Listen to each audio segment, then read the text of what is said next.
राष्ट्रपिता महात्मा गांधी की पुण्यतिथि पर देश भर में श्रद्धांजलि सभा का आयोजन। प्रधानमंत्री ने कहा, सरकार गांधी जी के दिखाए रास्तों पर चलने के लिए प्रतिबद्ध।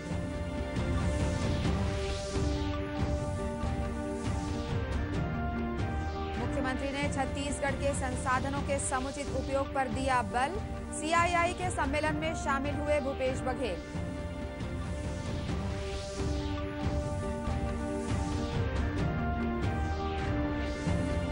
निर्माण में लापरवाही बरतने वाले अधिकारियों और कर्मचारियों पर होगी कार्रवाई। लोक निर्माण मंत्री ताम्रध्वज साहू ने की विभाग की समीक्षा।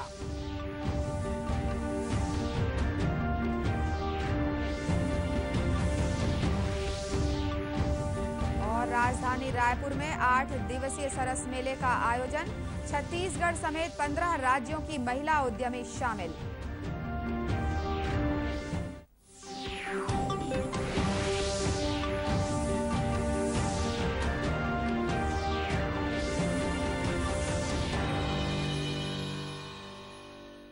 नमस्कार, आप देख रहे हैं दूरदर्शन समाचार। मैं हूं अनुराधा दुबे। अब समाचार विस्तार से। राष्ट्रपिता महात्मा गांधी की पुण्यतिथि के अवसर पर देश भर में श्रद्धांजलि सभा का आयोजन किया गया। राष्ट्रपति रामनाथ कोविंद और प्रधानमंत्री नरेंद्र मोदी ने राष्ट्रपिता महात्मा गांधी को उनकी पुण्यतिथि पर श्रद्धांजलि दी है। एक ट्वीट में श्री कोविंद ने कहा कि शहीद दिवस के अवसर पर राष्ट्र कृतज्ञ भाव से महात्मा गांधी और उन असंख्य स्वतंत्रता संग्राम सेनानियों को याद करता है जिन्होंने हमारी स्वाधीनता के लिए सर्वस्व बलिदान कर दिया। प्रधानमंत्री नरेंद्र मोदी ने अपने ट्वीट में कहा है कि बापू की पुण्यतिथि पर वे गुजरात के दांडी में हैं। यहां से महात्मा गांधी ने उपनिवेशवाद की ताकत को चुनौती दी थी। इस अवसर पर राष्ट्रपति, उपराष्ट्रपति और प्रधानमंत्री ने महात्मा गांधी के स्मारक राजघाट पर जाकर उन्हें श्रद्धांजलि अर्पित की।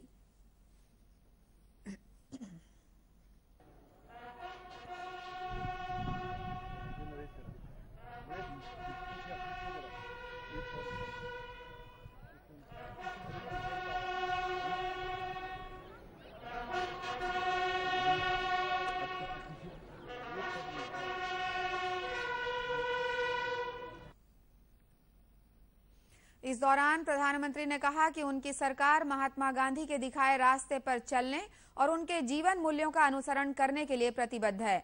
श्री मोदी ने कहा कि राष्ट्र उन शहीदों को नमन करता है जिन्होंने देश के लिए प्राणों की आहुति दे दी।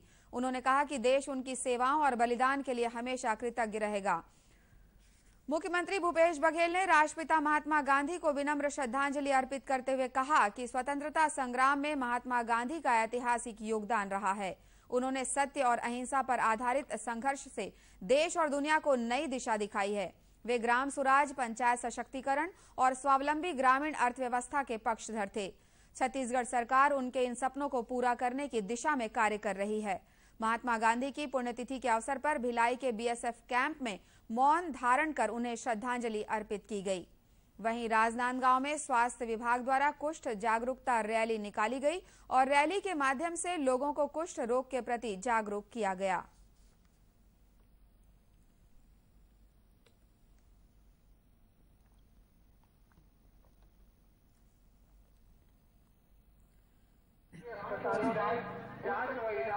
मुक्त किया जाता है। कुष्ठ जागरूकता अभियान 30 जनवरी से 13 फरवरी 2019 तक।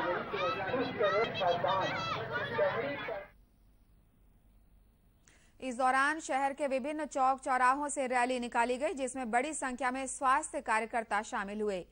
इसी तरह दुर्ग जिले के ग्राम खोपली में कुष्ठ उन्मूलन के लिए जन जागरूकता रैली निकाली गई, जिसमें स्कूली बच्चों ने शामिल होकर लोगों को कुष्ठ रोग से बचने के बारे में जानकारी दी। ये रैली गांव के सांस्कृतिक मंच पर समाप्त हुई, जहां पर उन्हें कुष्ठ के प्रति भेदभाव न करने की शपथ दिलाई गई। जिले के कुष्ठ रोग पर्यवेक्षक एसडी बंजारे ने कहा कि कुष्ठ बहुत ही साधारण रोग है, इसे जागरूकता से ही समाप्त किया जा सकता है। कुष्ठ एक साधारण बीमारी है। ये माइकोबैक्टीरियम नामक लेप्री जो है उसके कारण से होता है और ये जिनके शरीर में इम्यूनिटी पावर की कमी होती है, ऐसे लोगों को ही ये होती है। लेकिन हम जब मरीजों को जांच करते हैं तो ये पाया जाता है कि जिनके शरीर में कुष्ठ रोग के लक्षण हैं वो दिखाई देते हैं तो उसके आधार पर हम लोग उनकी जांच करते हैं। और रही बात जागरूकता की, तो गांव-गांव में आज के इसमें रैली, भाषण प्रतियोगिता वगैरह का कार्यक्रम रखते हैं। रैली में स्वास्थ्य विभाग के कार्यकर्ता, स्कूली बच्चे और बड़ी संख्या में ग्रामीण भी मौजूद थे। मुख्यमंत्री भूपेश बघेल ने कहा है कि प्रदेश में संसाधनों की कोई कमी नहीं है, बल्कि इन संसाधनों के समुचित उपयोग करने की जरूरत है। मुख्यमंत्री ने CII द्वारा आयोजित कार्यक्रम में ये बातें कही। उन्होंने कार्यक्रम को संबोधित करते हुए कहा कि संसाधनों के उपयोग के साथ इस बात पर जोर देने की आवश्यकता है कि इससे पर्यावरण को नुकसान न हो। श्री बघेल ने कहा कि प्रदेश में कृषि उत्पाद जैसे केला, मक्का, टमाटर और चना की पैदावार काफी अधिक है, लेकिन सिर्फ धान पर ही ध्यान देकर उद्योगों की स्थापना की गई है। आने वाले दिनों में अन्य फसलों से संबंधित उद्योगों के विकास की जरूरत है। राज्य में IT, हेल्थ, कृषि से संबंधित उद्योग लगाए जाने हेतु पर्याप्त संसाधन हैं। सभी राज्यों से आवागमन की सुविधाएं भी हैं। श्री बघेल ने उद्योगपतियों से कहा कि उद्योग विभाग आपके सहयोग के लिए है। पर्यावरण नियमों के दायरे में रहकर उद्योग स्थापित करने में विभाग पूरा सहयोग करेगी। उन्होंने कहा कि उद्योगों की स्थापना से रोजगार के साथ सरकार के राजस्व में वृद्धि होगी। मुख्यमंत्री ने कहा कि सरकार के उद्देश्यों के मुताबिक डेयरी और पशुपालन जैसे उद्योग की ओर भी ध्यान देना चाहिए। उन्होंने हर गांव को इससे जोड़ने की बात कही। इस अवसर पर CII के पदाधिकारी और प्रदेश के कई उद्योगपति शामिल थे। लोकसभा चुनाव के लिए भारत निर्वाचन आयोग ने तैयारियां तेज कर दी हैं। उन्होंने विशेष मतदाता पुनरीक्षण कार्य जल्द से जल्द पूरा करने के निर्देश दिए हैं। निर्वाचन आयोग ने सभी राज्यों से कहा है कि इस दौरान अधिक से अधिक युवा मतदाताओं के नाम जोड़े जाएं। साथ ही दिव्यांग, लापता मतदाता तथा उपेक्षित समूहों को भी पुनरीक्षित सूची में जोड़े जाने के निर्देश दिए हैं। देश के सभी राज्यों और केंद्र शासित प्रदेशों के मुख्य सचिवों को लिखे गए पत्र में ये भी आग्रह किया गया है कि इस कार्य में संलग्न किसी भी अधिकारी और कर्मचारी का स्थानांतरण न किया जाए। साथ ही ये भी अपेक्षा की गई है कि इस कार्य के लिए पर्याप्त संख्या में अधिकारी और कर्मचारी तैनात किए जाएं। आयोग ने अपने पत्र में कहा है कि विशेष मतदाता पुनरीक्षण कार्य में लगे जिला निर्वाचन अधिकारी, उप निर्वाचन अधिकारी, जिला मतदाता पंजीकरण अधिकारी, मतदाता पंजीकरण अधिकारी और सहायक मतदाता पंजीकरण अधिकारी सहित बूथ स्तर के अधिकारी की भूमिका महत्वपूर्ण होती है। ऐसे में किसी भी स्तर पर स्थानांतरण से निर्वाचन कार्य पर प्रतिकूल असर होता है। आयोग ने कहा कि किसी भी परिस्थिति में इन अधिकारियों के स्थानांतरण और पदस्थापना की जानकारी तत्काल आयोग को दी जाए। उल्लेखनीय है कि विशेष मतदाता पुनरीक्षण के अंतर्गत मतदाता सूची में नाम जुड़वाने तथा विलोपित करने के लिए 25 दिसंबर 2018 से 25 जनवरी 2019 तक का समय निर्धारित किया गया था। भारत निर्वाचन आयोग के निर्देशानुसार मतदाता सूची के विशेष संक्षिप्त पुनरीक्षण कार्य उपरांत मतदाता सूची का अंतिम प्रकाशन 22 फरवरी को किया जाएगा। लोक निर्माण मंत्री ताम्रध्वज साहू ने अधिकारियों से निर्माण कार्यों में गुणवत्ता का ध्यान रखने के निर्देश दिए हैं। उन्होंने विभाग की समीक्षा बैठक में लापरवाही करने वाले अधिकारियों और ठेकेदारों के खिलाफ कड़ी कार्रवाई के निर्देश भी दिए हैं। बैठक में श्री साहू ने कहा कि स्वीकृत सभी निर्माण कार्यों की निविदा में किसी भी प्रकार का विलंब नहीं होना चाहिए। उन्होंने सभी शासकीय आवासों के मरम्मत कार्य 2 माह के भीतर पूर्ण करने के निर्देश दिए हैं। उन्होंने अप्रैल-मई में विशेष अभियान चलाकर सभी स्कूल भवनों की मरम्मत कार्य को पूरा करने के निर्देश भी दिए हैं। PWD मंत्री ने कहा कि प्रदेश के चहुमुखी विकास के लिए एक मजबूत अधोसंरचना का निर्माण जरूरी है। इसके तहत सड़क, पुल पुलियों तथा भवनों का निर्माण प्रमुख है। उन्होंने विभाग की छवि बरकरार रखने के लिए काम की गुणवत्ता को किसी भी प्रकार का समझौता नहीं करने के निर्देश दिए हैं। उन्होंने अधिकारियों से कहा है कि सभी निर्माण कार्यों की सतत निगरानी की जाए। श्री साहू ने दूर दराज के गांवों तथा नक्सल प्रभावित जिलों के अंदरूनी भागों तक पहुंच मार्ग का निर्माण अधिक से अधिक प्रस्ताव मंगाए हैं। साथ ही आवश्यकता अनुसार सिंगल लेन सड़क को डबल लेन करने के प्रस्ताव पर भी प्राथमिकता से शामिल किया जाए। समीक्षा बैठक में विभाग के अधिकारी और कर्मचारी भी मौजूद थे। मुख्यमंत्री भूपेश बघेल शिवरीनारायण में मरार पटेल समाज द्वारा आयोजित शाकंभरी महोत्सव में शामिल हुए। उन्होंने वहां देवी मां शाकंभरी की पूजा अर्चना कर छत्तीसगढ़ की सुख समृद्धि की कामना की। मुख्यमंत्री ने समाज के लोगों को संबोधित करते हुए कहा कि मरार पटेल समाज केवल सब्जियों के उत्पादन के नाम से ही नहीं बल्कि मेहनतकश और ईमानदारी के नाम से भी जाना जाता है। वे अपनी मेहनत से कृषि उत्पादों का उत्पादन कर आत्मनिर्भर और स्वावलंबी बनने की ओर अग्रसर हैं। उन्होंने अधिक उत्पादन के लिए आधुनिक पद्धति से सब्जियों की खेती करने की समझाइश दी।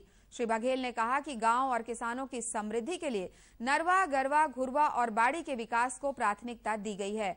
उन्होंने कहा कि ऐसे कार्यक्रमों से सामाजिक संगठन मजबूत होते हैं, भाईचारे का रिश्ता रहता है और सामाजिक समरसता बरकरार रहती है। उन्होंने शादी ब्याह में होने वाले फिजूल खर्ची को रोकने के लिए, सामूहिक विवाह करने के लिए तथा समाज में व्याप्त कुरीतियों को दूर करने का आह्वान भी किया। मुख्यमंत्री ने कहा कि समृद्ध सुघ्घर छत्तीसगढ़ के लिए सभी को मिलकर कार्य करना है। छत्तीसगढ़ के पूर्व मुख्यमंत्री डॉक्टर रमन सिंह ने अपने विधानसभा क्षेत्र के गांव गठुला और बोरी पहुंचकर मतदाताओं का आभार जताया। राजनांदगांव से विधायक बनने के बाद क्षेत्र के मतदाताओं के बीच पहुंचे पूर्व मुख्यमंत्री ने लोगों से कहा कि वे जनसंपर्क के माध्यम से लगातार लोगों के बीच मौजूद रहेंगे। साथ ही वे क्षेत्र के विकास में अपना पूरा समय देंगे। उन्होंने कांग्रेस सरकार पर बदले की नीयत से काम करने का आरोप लगाते हुए कहा कि पूर्व सरकार द्वारा स्वीकृत किए गए विकास कार्यों की राशि वापस मंगाई जा रही है। उन्होंने कहा कि कांग्रेस सरकार कितनी भी एसआईटी बना ले, डॉक्टर रमन को कोई फर्क पड़ने वाला नहीं है। उन्होंने कहा कि सरकार बदले की भावना से काम कर रही है, लेकिन उन्हें बदले की भावना से ज्यादा राज्य के विकास पर ध्यान देना चाहिए। पूर्व मुख्यमंत्री ने कहा कि वे ग्रामीणों के साथ मिलकर विकास के काम को आगे बढ़ाते रहेंगे। राजधानी रायपुर में पंचायत एवं ग्रामीण विकास विभाग द्वारा 8 दिवसीय सरस मेले का आयोजन किया गया। ग्रामीण महिलाओं को आर्थिक रूप से सशक्त और आत्मनिर्भर बनाने के लिए इसका आयोजन किया गया है। इस मेले में देश भर के गांवों में निर्मित वस्तुओं की बिक्री होगी। मेले का शुभारंभ करते हुए मुख्यमंत्री भूपेश बघेल ने कहा कि इस उद्योग के प्रयासों से कुटीर उद्योगों को बढ़ावा मिलेगा, साथ ही ग्रामीण अर्थव्यवस्था में भी सुधार आएगा। उन्होंने छत्तीसगढ़ के 4 चिन्हारी नरवा, गरवा, घुरवा और बाड़ी को बचाने के लिए महिला स्व सहायता समूहों की बहनों से सहयोग का आह्वान किया है। मुख्यमंत्री ने कहा कि गौपालन हमारी परंपरागत ग्रामीण अर्थव्यवस्था का अभिन्न अंग रहा है। गौपालन को घरेलू कार्य माना जाता है और बेटियां दूध दुहने का काम करती थीं, इसलिए बेटियों को दुहिता भी कहा जाता है। उन्होंने रायपुर जिले के धनेली गांव को गोठान और चारागाह के मॉडल के रूप में विकसित करने की घोषणा की है। यहां पशुओं के लिए पेयजल और शेड की व्यवस्था होगी। निकट भविष्य में ये केंद्र दूध कलेक्शन और विक्रय केंद्र के रूप में भी विकसित होगा। इसी तरह प्रदेश के सभी गांवों का विकास किया जाएगा। उन्होंने सरस मेले के आयोजन की सराहना करते हुए कहा कि इससे शहर के लोगों को गांव को समझने का अवसर मिलेगा। मुख्यमंत्री ने इस दौरान प्रदर्शनी में लगे विभिन्न स्टॉलों का अवलोकन कर महिलाओं का उत्साहवर्धन किया।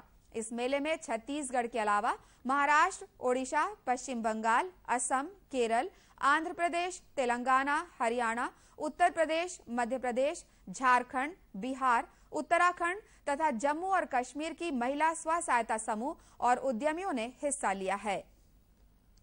सार्वजनिक क्षेत्र के उपक्रमों के सेवानिवृत्त कर्मचारी अपनी 5 सूत्रीय मांगों को लेकर राजनांदगांव में कलेक्ट्रेट के सामने भूख हड़ताल पर बैठ गए हैं। ईपीएस 95 अधिनियम के तहत सार्वजनिक क्षेत्र के ये कर्मचारी अपनी पेंशन राशि में बढ़ोतरी की मांग कर रहे हैं। 3 दिवसीय भूख हड़ताल पर बैठे कर्मचारियों ने कहा कि ईपीएस 95 अधिनियम 16 नवंबर 1995 से लागू किया गया है, लेकिन अभी तक इसका लाभ उन्हें नहीं मिल रहा है। इस नियम के तहत केंद्र और राज्य सरकार के सार्वजनिक उपक्रम में कार्यरत कर्मचारियों का सेवा काल में अंशदान काट लिया जाता है तथा सेवानिवृत्ति के बाद ये राशि दी जाती है, जो बहुत ही कम है। इससे उनके परिवार का गुजारा नहीं हो पा रहा है। जिला पेंशनर एसोसिएशन के अध्यक्ष आर.के. वर्मा ने कहा कि उन्होंने 7500 रुपए का पेंशन प्रदान किया जाए, इसके साथ ही चिकित्सा व्यवस्था भी दी जाए। इस संबंध में पहले ही रैली और जुलूस निकाला गया था, लेकिन कोई कार्रवाई नहीं हुई, जिसके कारण उन्हें अब भूख हड़ताल पर बैठने को मजबूर होना पड़ा है। इसलिए हमारी सरकार से मांग है कि हमें 7500 रुपया प्लस डीए प्रदान किया जाए और सरकार से ये भी मांग है कि हमें चिकित्सा सुविधा निःशुल्क उपलब्ध कराई जाए। पारिवारिक दृष्टिकोण से भी ये उचित मांग है, ताकि एक भारत में रहते हुए सभी को ये अधिकार होना चाहिए कि वो अपनी जिंदगी आराम से कर सकें। इस हड़ताल में BSP, NTPC, Balco, NMDC, FCI जैसी अनेक संस्थाओं के सेवानिवृत्त कर्मचारी शामिल हैं। इसी के साथ ये समाचार बुलेटिन समाप्त हुआ। नमस्कार।